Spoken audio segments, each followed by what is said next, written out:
오늘 정부의 하반기 경제정책 방향이 발표됐는데 성장률 전망치가 결국 내려갔습니다. 우리 경제에 들이운 먹구름이 고스란히 반영된 셈인데요. 특히 상황이 좋지 않은 수출, 이 때문에 지난달 제조업 가동률은 외환 위기 이후 최저치로 떨어지기도 했습니다. 먼저 우리 제조업 수출의 현 주소를 신윤철 기자가 짚어봤습니다. 수도권의 대표적인 산업단지인 인천 남동공단입니다. 곳곳에서 텅 빈 공장과 임대인을 구한다는 현수막을 쉽게 볼 수 있습니다. 한국 GM 사태, 사드 사태 등의 여파로 주문이 크게 줄면서 기계를 멈추거나 아예 문을 닫는 곳이 적지 않습니다. 지난해 70% 선이 무너진 남동공단의 가동률은 올해 들어서도 계속 하락세를 보이고 있습니다. 일 없습니다, 지금. 남동에 일이 없어요. 안 좋은 거는 확실해요. 공출 공장이 많으니까요. 우리 경제 근간인 제조업의 경쟁력이 약화되고 있다는 조짐은 통계 지표에서도 확인됩니다. 반도체, 석유화학 수출 부진과 건설업 침체 등의 영향으로 지난 5월 기준 제조업 평균 가동률은 71.7%로 1998년 외환위기 수준으로 떨어졌습니다. 수출은 더욱 심각합니다. 지난달 수출은 작년보다 13% 넘게 줄었는데 이는 3년 만에 최대 감소폭입니다. 특히 우리 수출에서 40%를 차지하고 있는 반도체가 25% 넘게 줄었고 또 다른 주력 품목인 석유 제품도 24%나 감소했습니다. 수출 부진의 내수마저 침체되면서 경영난으로 폐업하는 자영업자들은 늘고 있습니다. 이런 분위기 속에 문 닫은 식당에서 내놓은 중고 주방용품들은 쌓여가고 있습니다. 폐업하는 숫자가 아무래도 좀 더 많지 한 60대 40. 안 해올 수가 없지. 경기가 좀 침체되어 있고 그러다 보니까. 수출 부진이 투자 감소로 이어지고 고용과 소비에도 악영향을 미치는 악순환이 우리 경제의 발목을 잡고 있습니다. SBS CNBC 신윤철입니다. 이렇게 우리 경제에 빨간불이 켜지자 정부의 입장도 확 달라졌습니다. 하반기엔 경제가 나아질 것이다 라던 낙관론은 쑥 빠지고 성장률부터 낮췄습니다. 위기감이 커지면서 대규모 감세를 통해서 경기를 살리겠다는 의지도 분명히 했습니다. 이어서 장가희 기자가 보도합니다. 서울 강남구에 위치한 가로수길입니다.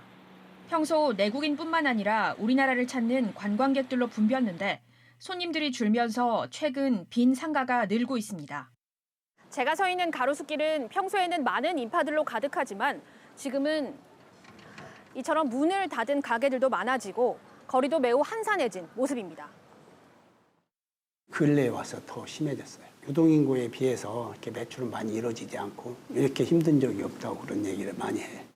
이처럼 내수가 부진하자 정부는 올해 민간 소비 전망치를 2.7%에서 2.4%로 낮췄습니다.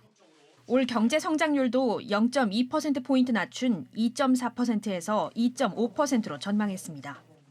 글로벌 경기 둔화와 미중 무역 분쟁 등 불확실성의 확대로 대부분의 국가들과 함께 우리도 어려움을 겪고 있습니다. 정부는 성장률을 끌어올리기 위해 기업들에게 세금을 깎아줘 투자를 유도하기로 했습니다. 하반기까지 투자세액 공제율을 대기업은 2%, 중소기업은 10%까지 높이고 적용 대상도 확대하기로 했습니다. 감가상각을 크게 해 세금을 덜 내면서 투자 금액을 조기에 회수할 수 있게 하는 가속상각제도도 범위와 혜택을 늘리기로 했습니다. 경기도 화성 복합 테마파크 조성을 포함해 대규모 민간 사업의 행정 절차를 간소화하는 등 투자를 적극 지원할 방침입니다. 소비를 활성화할 대책도 내놨습니다. 개별 소비세 감면 혜택을 15년으로 늘리는 대신 모든 차종으로 확대하고 면세점 구매 한도도 3,600달러에서 5,600달러로 늘리기로 했습니다. SBS CNBC 장가입니다. 이번 하반기 경제정책 방향과 관련해서 취재기자와 조금 더 자세히 짚어보겠습니다. 이한승 기자 나와 있습니다. 자, 이 기자. 네. 먼저 이번 경제정책 방향을 보면 뭐 투자나 소비 뭐 이런 것들과 좀 관련된 감세 내용이 좀 눈에 띄는데 네. 우선 배경이 뭡니까? 일단 이번 경제정책 방향의 주된 목적은 이 경기 하강에 적극적으로 대응하겠다는 겁니다. 예. 아시는 것처럼 최근 우리 경제가 놓인 상황이 대내적으로 쉽지 않은 상황입니다. 우리 경제의 버팀목이라고 할 수 있는 수출이 반년째 감소하고 있고 투자 부진도 이어지고 있습니다. 이런 상황을 봤을 때 올해 정부가 제시한 2.5% 수준의 성장은 쉽지 않을 것으로 전망이 되고 있어서 정부의 이번 경제 정책 방향이 그만큼 중요한 것으로 평가되고 있습니다. 그렇군요. 자, 그런데 이 감세 정책 중에서도 내수를 좀 살려보자 뭐 이런 취지의 정책들이 좀 많던데 네. 어떤 내용들이 좀 있습니까? 일단 노후 경유차를 교체해주는 정책이 있는데요. 지금은 10년이 넘은 노후 경유차를 신차로 바꿀 때만 이 개별 소비세를 인하해주고 있습니다. 그렇죠. 5%를 1.5%대로 낮춰주는 건데 앞으로는 15년이 넘은 노후차를 신차로 바꿀 때에도 적용이 됩니다. 노후차 범위도 경유차뿐만 아니라 휘발유와 LPG 차량까지로도 확대되는데요. 다만 노후차를 경유차 신차로 바꿀 때는 개소세 인하가 적용되지 않습니다.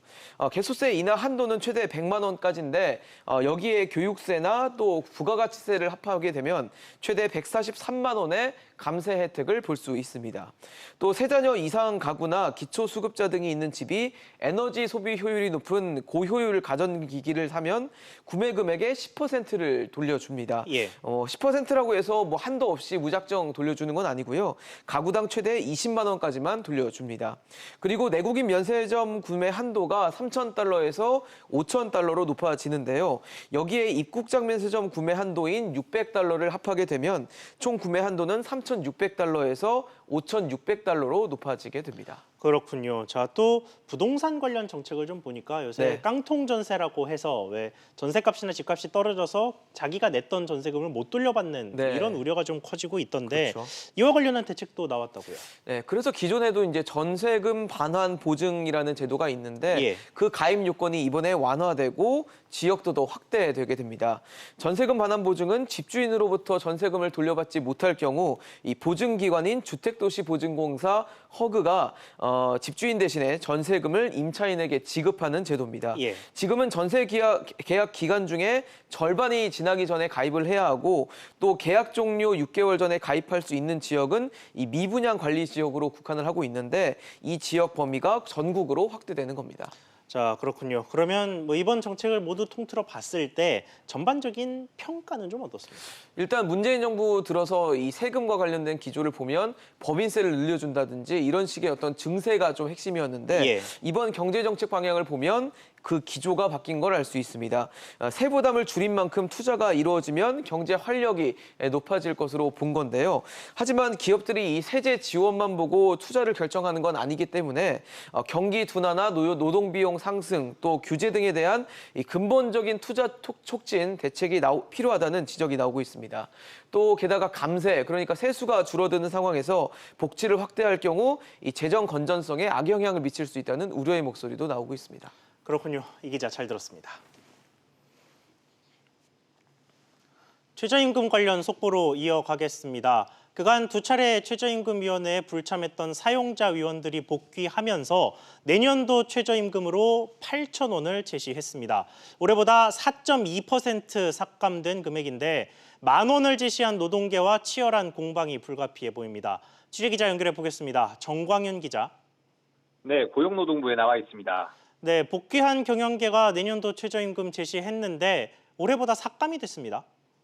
네, 정확하게 8,000원을 제시했습니다. 올해 시간당 8,350원보다 4.2% 삭감한 겁니다. 사용자위원 측이 최저임금 삭감안을 제시한 것은 지난 2009년 5.8% 인하를 요구한 이후 두 번째입니다. 앞서 오후 5시부터 8차 최저임금위원회 전원회의가 진행되고 있는 상태인데요. 지난 27일과 어제 두 번 연속 심의에 불참했던 사용자위원 측이 복귀하면서 본격적인 논의에 들어갔습니다. 근로자 측이 내년도 최저임금으로 10,000원을 제시한 상태인데 이렇게 되면 양쪽 간의 간극이 좀 커서 어떻게 될 것으로 좀 보입니까? 예, 2,000원 정도 차이가 있는데요. 위원회 측은 오늘과 내일 늦어도 10일까지는 심의를 마무리하겠다는 계획입니다. 양측 모두 주장을 좀처럼 굽히지 않고 있어서 합의점을 찾기가 쉽지는 않아 보이는데요. 결국 표결을 거친 뒤 합의점을 찾을 것으로 보입니다. 그런데 정 기자, 사용자 위원 9명이 모두 복귀한 거는 아니라고요? 네, 사용자 위원 9명 가운데 7명만 오늘 심의에 참석했습니다. 소상공인 측 2명은 끝내 복귀하지 않았는데요. 그러나 소상공인 측이 빠진 채로 표대결에 들어가면 사용자 측이 불리할 수밖에 없는 상황이라 나머지 위원들은 이들을 복귀시키기 위한 설득을 계속해 나가겠다는 입장입니다. 한편 노동자위원 측에서도 오늘 공공부문 비정규직 총파업과 관련해 민주노총 소속 위원이 1명 빠진 탓에 회의엔 총 3명이 빠진 24명이 참석했습니다. 지금까지 고용노동부에서 SBS CNBC 정광윤입니다. 이번엔 한일 간 무역 분쟁 관련 소식 짚어보겠습니다. 일본 반도체 소재 수출 규제가 내일부터 적용됩니다. 국내 기업들의 파장이 예상되는데도 정부 대응은 안일하다는 지적입니다. 취재기자 연결해 보겠습니다. 오정인 기자. 네, 오정인입니다. 네, 우선 정부의 오늘 움직임이 어땠는지부터 짚어보죠. 네, 당장 내일부터 일본 수출 규제가 적용되는데 정부는 아직까지 구체적인 대책을 내놓지 않은 상황입니다. 그러면서 재계와의 소통을 강조했는데요. 김상조 청와대 정책실장 발언 들어보겠습니다.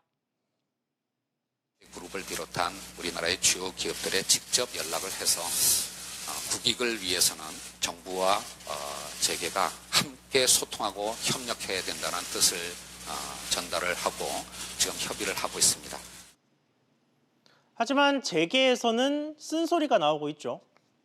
네, 정부는 재계와의 소통으로 해법을 찾아보겠다는 건데 재계는 비판적인 반응입니다. 오늘 박용만 대한상공회의 소회장은 자신의 SNS를 통해 일본은 치밀하게 정부 부처 간 공동 작업까지 해가며 보복을 해오는데 우리는 서로 비난하기 바쁘다며 정부와 정치권을 비판했습니다.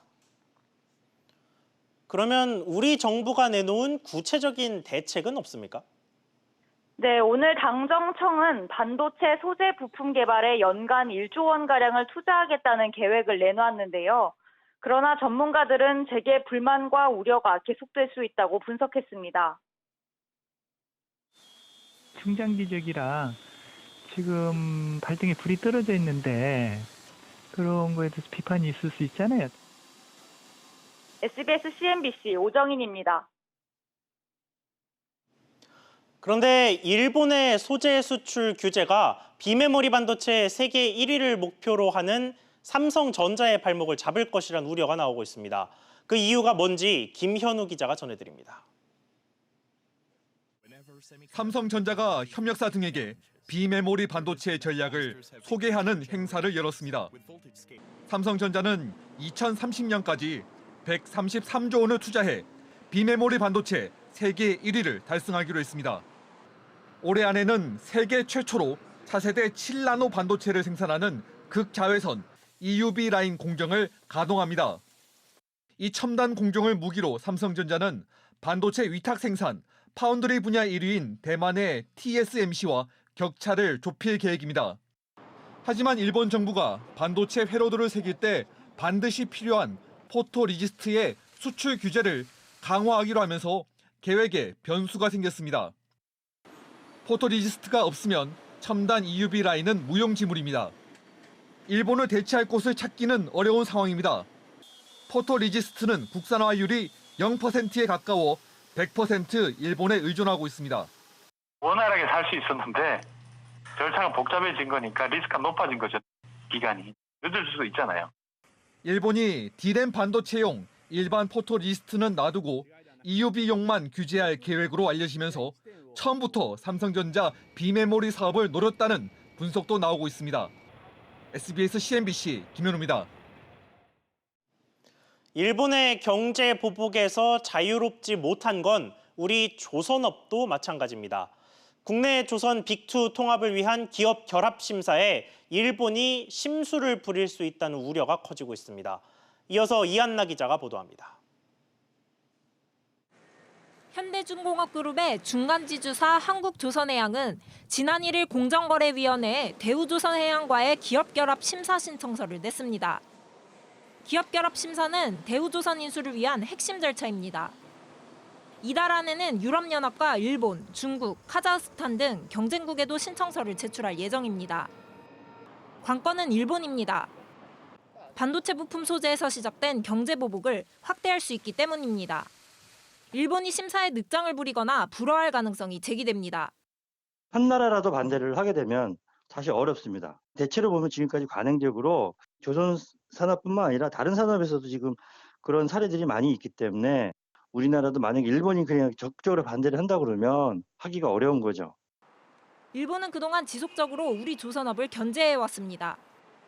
지난해는 우리 정부의 조선업 지원을 문제 삼아 세계무역기구 WTO에 한국을 제소했습니다.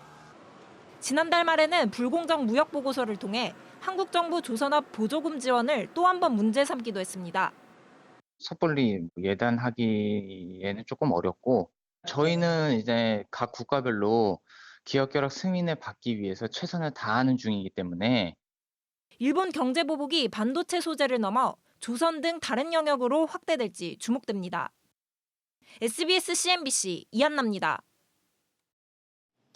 다음 소식입니다. 급식 조리사나 돌봄 전담사 같은 학교 비정규직 근로자들이 오늘부터 총파업에 들어갔습니다. 전국 2,800여 개 학교가 정상적인 급식을 하지 못하고 단축 수업을 하는 등 혼란을 겪었습니다. 손석우 기자가 보도합니다. 서울 시내 한 초등학교의 점심 식사 시간입니다. 아이들은 평소 먹던 밥과 국, 반찬 대신 빵과 우유를 받았습니다.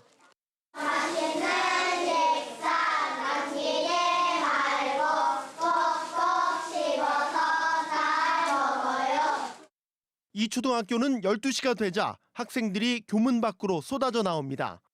급식을 제공할 수 없어 오전 수업만 하고 학생들을 귀가시켰습니다. 왜 안 준대?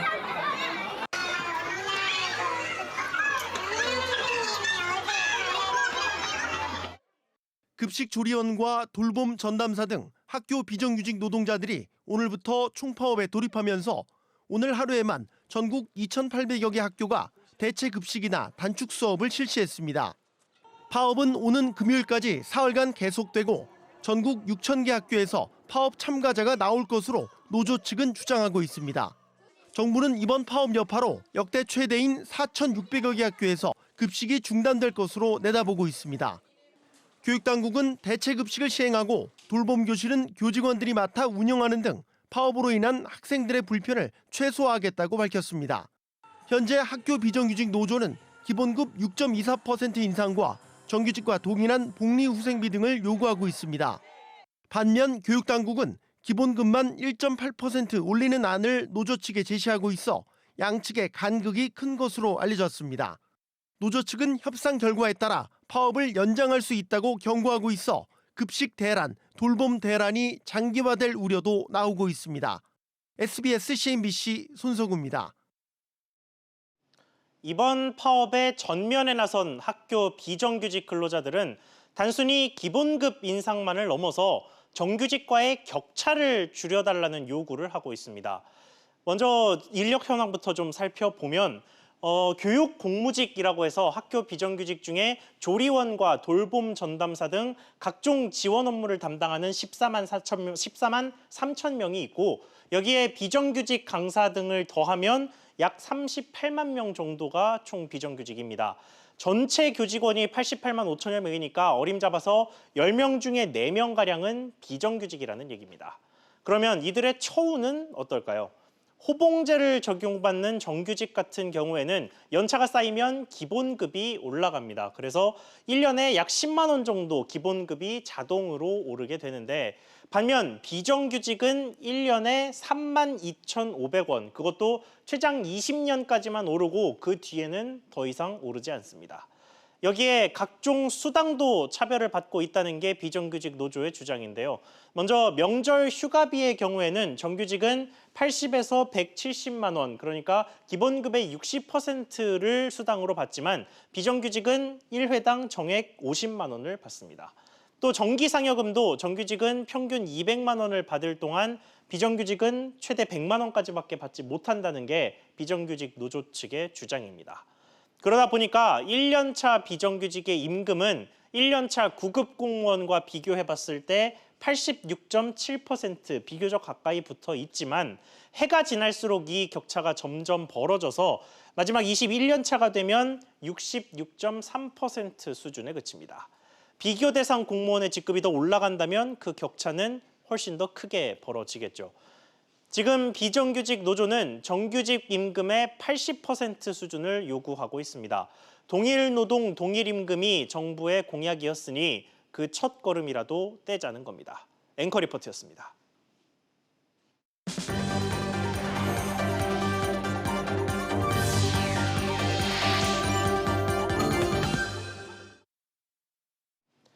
대한항공 노조의 변화가 감지됐습니다. 조종사 노조가 당초 2개로 운영이 됐는데 이들이 통합 작업에 들어간 것으로 확인됐습니다. 임금 협상과 오너가의 경영 복귀 등 회사 안팎의 사안 전개에 새로운 변수가 될 전망입니다. 안지혜 기자가 보도합니다. 대한항공 조종사 노조 간 통합이 현실화되고 있습니다. 교섭권을 가지고 있는 민주노총 소속의 조종사 노조가 올해부터 조종사 새 노조와 임금 협상 공동교섭에 나서기로 했습니다. 나가 새 조종사 노조는 아예 통합을 위한 태스크포스 팀까지 만들었습니다. 두 노조는 이제 통합을 위한 공동 태스크포스 출범을 앞두고 있습니다. 이로써 지난 2012년 2개로 쪼개진 조종사 노조가 곧 조합원 투표 등 다시 합치는 절차를 밟을 것으로 보입니다. 양쪽이 통합을 추진하는 이유는 몸집이 커져야 목소리도 더 커진다는 판단에서입니다. 모든 면에서 이제 비효율적이었죠. 조종사 노조가 2개로 갈라져 있으니까 회사에 대응할 때도 좀 비효율적이었고, 노동조합이라는 게 좀 사이즈가 커지면 커질수록 회사에 견제할 수 있는 힘이 커지는 거니까. 통합 조종사 노조가 출범할 경우 한진 오너 일가의 경영 복귀와 경영권 분쟁에도 새로운 변수가 될 것으로 보입니다. SBS CNBC 안지혜입니다. 식품의약품안전처가 성분이 뒤바뀐 코오롱 생명과학의 관절염 치료제 인보사에 대한 품목 허가 취소를 최종 확정했습니다. 허가를 받은 지 2년 만에 시장에서 퇴출이 확정된 건데요. 파장이 클 것으로 예상되는데 관련해서 취재 기자와 자세히 짚어보겠습니다. 황인표 기자 나왔습니다. 자, 황 기자. 네. 먼저 이게 사안이 좀 복잡하다 보니까 먼저 그동안 어떤 일이 있었는지부터 좀 정리를 해보죠. 네, 일단 인보사가 처음으로 이제 허가를 받고 나온 게 2017년 7월이었고 그해 11월에 이제 국내 출시가 됐습니다.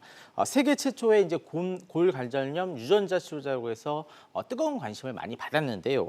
올해 3월부터 운명이 바뀌게 됐습니다. 이 미국 내 판매를 위해서 의약품 위탁 생산업체의 성분 분석을 의뢰하면서 성분명이 바뀐 걸 알게 된 겁니다.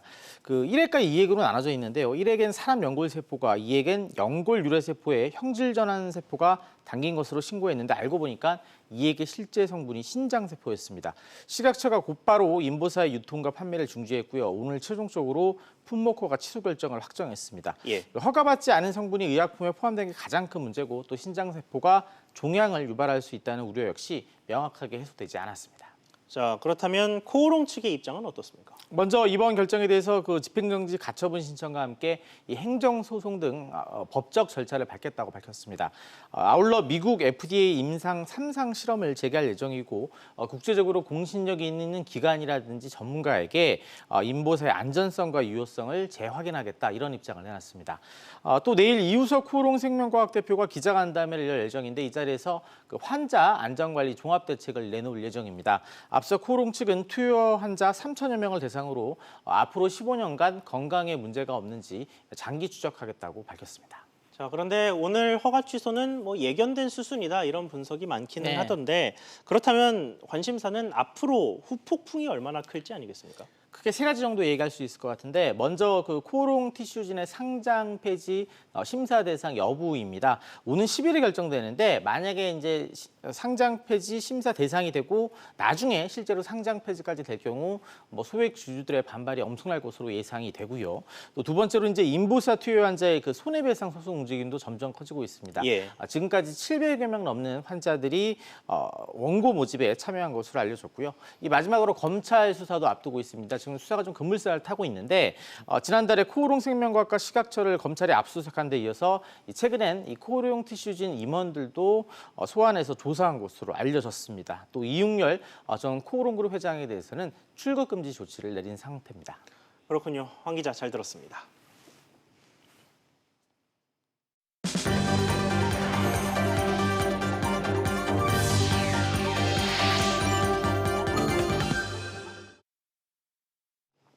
지난 1분기 발생한 금융민원이 2만 건에 육박한 것으로 나타났습니다. 금융감독원에 따르면 올해 1분기 발생한 금융민원은 19,000여 건으로 지난해 같은 기간보다 1.2% 증가했습니다. 분야별로는 은행과 보험 관련 민원이 소폭 감소했고 금융투자 관련 민원은 35% 늘어난 것으로 나타났습니다. 내년부터 퇴직연금을 운용하는 금융사들은 각 금융협회 홈페이지를 통해서 퇴직연금 수수료 상세 내역을 공시해야 합니다. 금융감독원은 이 같은 내용의 퇴직연금 감독규정 시행세칙 개정안을 사전 예고했습니다. 이번 개정안으로 총 수수료를 적립금으로 나눈 총 비용 부담률만 공시되던 방식이 퇴직연금 수수료율 세부 내역을 공시하는 방식으로 바뀌게 됩니다.